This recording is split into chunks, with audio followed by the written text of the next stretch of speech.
পনির এমনই একটা জিনিস যে কোনো ভেজ রান্নাতে দিলেই কিন্তু এর স্বাদটা একটু পাল্টিয়ে যাবে। আর আমি আজকে রান্না করেছি পনির নবরত্ন কারি।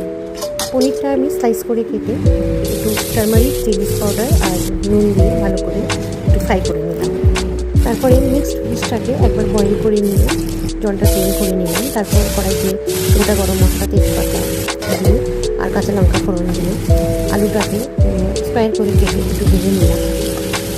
আর তারপর টমেটোসটা স্লাইস করে দিলাম আর একটু আদাও পেস্ট করে দিলাম, নাড়াচাড়া করে ধনে গুঁড়ো, জিরে গুঁড়ো, টারমারিক পাউডার আর দু রকমের চিলি পাউডার, কাশ্মীরি মির্চ অ্যান্ড রেড চিলি পাউডার দিয়ে আর একটু সামান্য চিনি দিলাম, দিয়ে নাড়াচাড়া করে একটু জল দিয়ে দিলাম। তারপর পনিরগুলোকেও দিয়ে দিলাম। এই বয়েলিং আসলো আমি একটুখানি কর্নফ্লাওয়ার এগুলো একটু দিয়ে দিয়েছি একটা থিক গ্রেভির জন্য। আর আমি নামানোর আগে একটু বাটার দিয়েছি আর একটা জাগেরির টুকরো দিয়েছি।